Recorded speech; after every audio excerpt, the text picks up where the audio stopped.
Sentimen-sentimen apa yang menarik untuk diperhatikan nih Safira, dimulai dari IHSG? Iya Maria, kalau kita lihat IHSG itu sebenarnya udah menguat begitu ya di awal perdagangan di awal pekan ini. Meski memang kalau kita lihat di pekan ini perdagangan pasar keuangan ini kembali hanya berlangsung selama 3 hari saja nih karena memang adanya libur panjang hari Waisak. Ada beberapa sentimen yang tentunya patut dicermati di tengah pergerakan IHSG yang cukup bervariasi hari ini. Kalau kita lihat yang pertama ada arus dana asing begitu ya. Sebenarnya ini sentimen positif untuk pasar dalam negeri yang memang terus dibanjiri begitu ya oleh dana asing.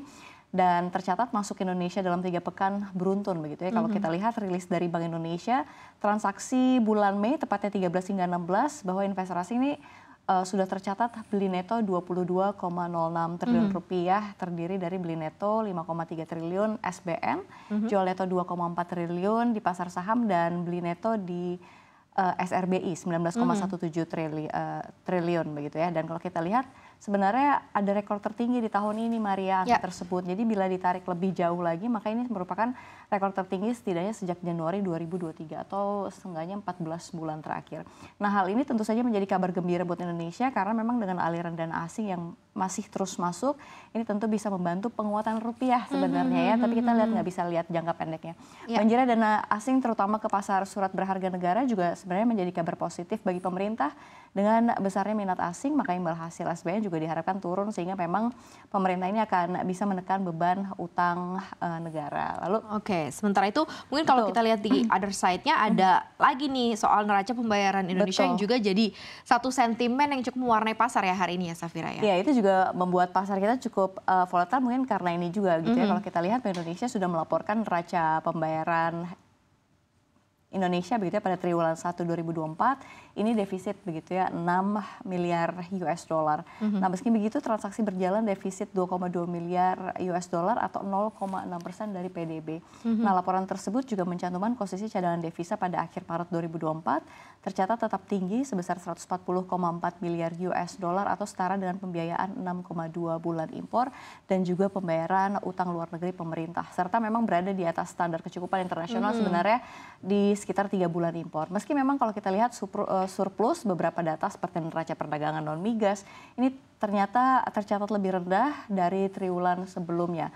Namun kalau kita lihat tentunya Bank Indonesia akan terus mencermati begitu ya dinamika perekonomian global yang dapat mempengaruhi prospek NPI dan juga terus memperkuat respons dari bauran kebijakan yang didukung sinergi kebijakan yang erat dengan pemerintah dan juga otoritas terkait guna memperkuat ketahanan sektor eksternal. Wow. Dan yang tidak kalah menjadi perhatian pasar itu adalah agenda-agenda di pekan ini. Karena kita tahu, karena ini masalahnya pekannya adalah pekan singkat nih ya, yang hanya diapresiasi pekan pasar. Singkat tapi sentimennya juga cukup menarik untuk diperhatikan ya. Seharusnya bisa lebih kalau seandainya kita ada waktu bursa lebih panjang begitu ya, mungkin apresiasi terhadap indeks harga saham mudah-mudahan saja bisa lebih baik. Ini soal RDG ini juga banyak dinanti. Betul sekali, besok begitu di pekan ini tentunya beberapa data yang dan juga agenda yang akan dirilis atau akan digeral diantisipasi oleh pelaku pasar ya. Salah satunya memang dari keputusan suku bunga Bank Indonesia pada Selasa dan juga Rabu besok begitu ya. Jadi Bank Indonesia ini akan melakukan rapat Dewan Gubernur, tentu hal ini akan menjadi perhatian pelaku pasar di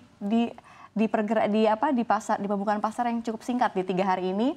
Dan kalau kita lihat gimana di kebijakan Bank Indonesia dalam mengambil keputusan lagi, apakah memberikan kejutan-kejutan lagi seperti sebelumnya. Kalau kita lihat sebelumnya ini cukup mengejutkan juga ya Bank Indonesia menaikkan suku bunga acuan sebesar 25 basis poin ke level 6,25%. Setelah kemarin dinilai Bank Indonesia ini dinilai cukup terburu-buru menaikkan suku bunga karena kondisi rupiah kita yang sudah tidak bisa terkontrol begitu ya, makanya monetary policy-nya dipilih langsung naikin suku bunga. Ternyata ada surprise dari the Fed yang ternyata tidak menaikkan suku bunga di tahun ini ya. Jadi ahead the curve-nya kurang tepat sasaran. Apakah kemudian di pekan ini nantinya Bank Indonesia akan cukup memilih keputusan strategis gitu ya untuk suku bunganya. Iya, saya rasa memang kalau keputusan Bank Indonesia juga turut melihat dari eksternal juga, khususnya dari Amerika Serikat. Tapi juga ada berita buruk juga dari Amerika Serikat soal utang Amerika Serikat yang terus membengkak hampir 50% sejak awal pandemi hingga kini. Jadi hal tersebut tentu saja Maria dan juga pemirsa menimbulkan kekhawatiran dari banyak pihak, termasuk juga The Fed, begitu kan, yang ambil keputusan suku bunga. Jadi kalau kita lihat berdasarkan data utang federal Amerika Serikat saat ini berada di level 34,5 triliun US dollar atau setara antara 550.792 triliun begitu ya, dengan kurs 15.900-an.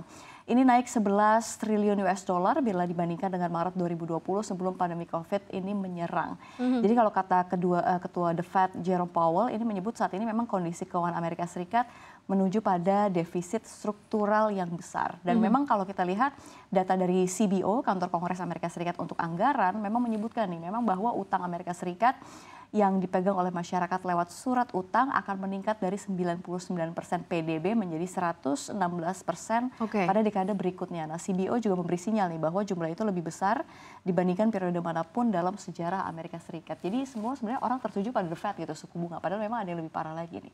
Memang masih berkesinambungan dan akan memperparah juga dan bisa mengambil keputusan yang nggak boleh salah ya. Itu adalah utang begitu ya di situ ya, utang dari Amerika Serikat. Tapi terlepas dari itu semua ya, FOMC meeting masih jadi perhatian, masih dinantikan pasar.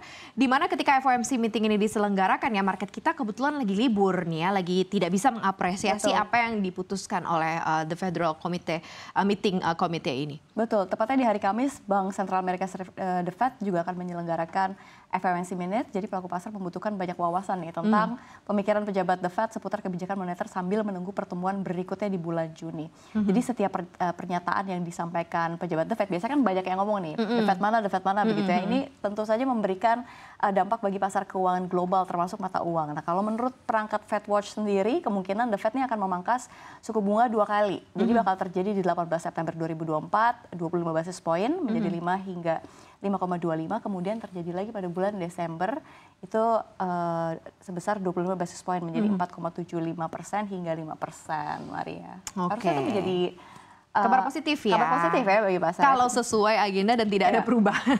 Surprise lagi dari The Fed ya.